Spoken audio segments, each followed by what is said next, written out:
Hello, today I'm going to be helping you guys build a slider crank mechanism by using GeoGebra Classic 5. Okay, so let's start off by setting everything up. So to set it up, we're going to go to Options, just like before, Labeling, No New Objects. Then we're going to go to Algebra, click on the little arrow, and go into the second box, and sort by object type. Next, we're going to go to Graphics, and we're going to get rid of the little grid. So we're just going to have the big grids. Just like this. So your screen should look like this. Next, we're going to build our sliders. So in this demonstration, I'm going to show you how to change the lengths with sliders. So let's go to Number and call this crank L. And crank L is going to start at 0 and go up to 15 with an increment of 1 degree, or of 1 unit. So you have your crank L, and now we need to do a second one called angle. So it's going to be under the angles, and we're going to call this just crank. Just like that. With this slider, we're going to be able to change the length of the crank arm. So let's go to point, second box, go to the center, making sure I went back to move, making sure this doesn't move. So there it is. So it's intercepting these two axes. So next we're gonna use this tool that we haven't used before. It's called Circle, Center, and Radius. Select on the center, and we're gonna call this crank L. So the length of this crank arm is gonna be the same as a slider right here. So as we change the slider, it's going to change the radius. As you can see, it's 5. It's at 5 and 5. So when it's at 10, 11, it touches at 11 and 11. So we got the correct slider.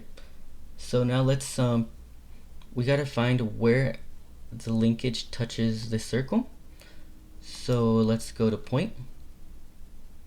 Click it here, making sure it's a black point. And now we're going to go to angles, angle with given size. So we select outer, inner. And the degrees are going to be based off of this slider right here. So let's call it crank. Enter. So as you can see, it's 45 degrees. It should be the same as this slider right here. 176.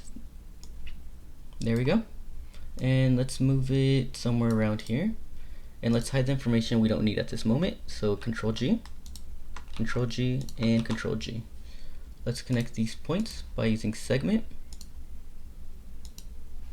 And there you go. We can make this a color blue because we're gonna have more linkages.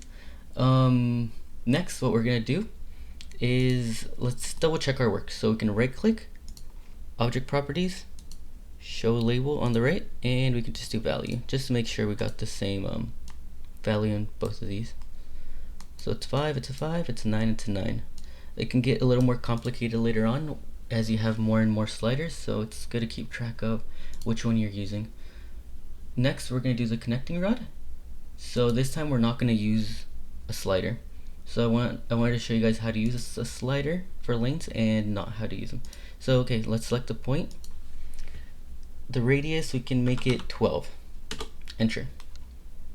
Go to point. See where they both touch. Oh, see how it's blue? That's not the color it should be. Not there.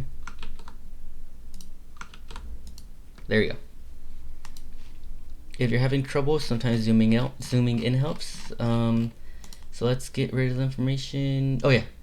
So now we have our point right here. And we're gonna select segment, which is the third box, connect these 2 points, go to move, and we don't need the outer circle, so we can press Control G. And as you can remember, we gave this segment a length, and that length, we can go to Object Properties, was 12. Just like that. And we can animate the crank by animating the degrees, but we don't want to animate the length, so if we animate this, it's just going to increase the length, and that's not what we want. What we want is to animate where the point is within the circle. So there we go. Oh, right click animation.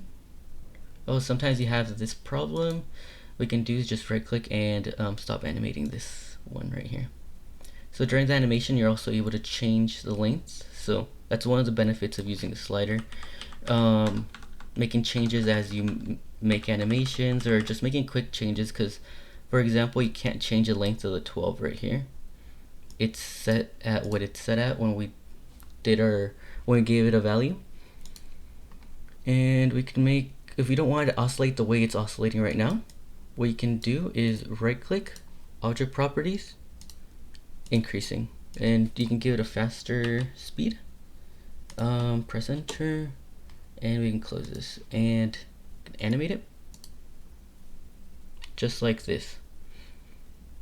Something I would like to add is that when you're building linkages, they're not always going to be on the same axis. Like this, these two are at 0 on the x-axis. They're on the x-axis, but they're not always going to be on the x-axis. So we can go to parallel line, go here, and you're able to select anywhere you want. Usually it snaps to whole numbers, just like this. And when you select this, you can see that the location is at 0, 3. Here we go. So yeah, it's at -3. Later on, if you don't want it to be at -3 or a different location, you're able to use sliders just like this one to change the length or the location where it's going to be at. Let's make this -3. So this is going to be our new location for our next point. So we're going to go to circle, center, and radius like we did before. Select on origin. For the radius, we can make a 14. Find the point they both touch, which is going to be right over here. And we can hide the information we don't need. So we can Control G, select segment, and connect these 2 points.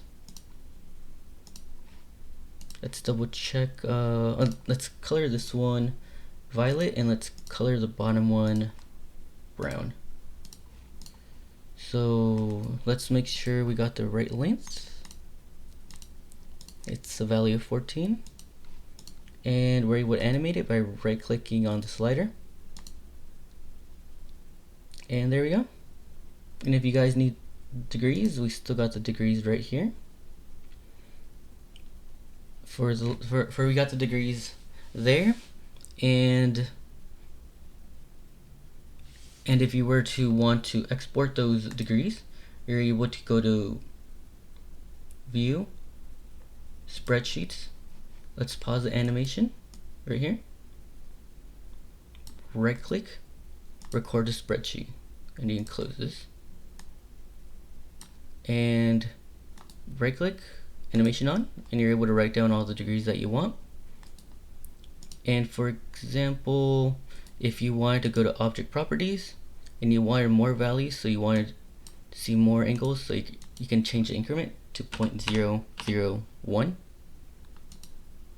and it'll give you more detailed values. So animation on, here you go. And that's how you make the slider crank mechanism on GeoGebra. Thank you.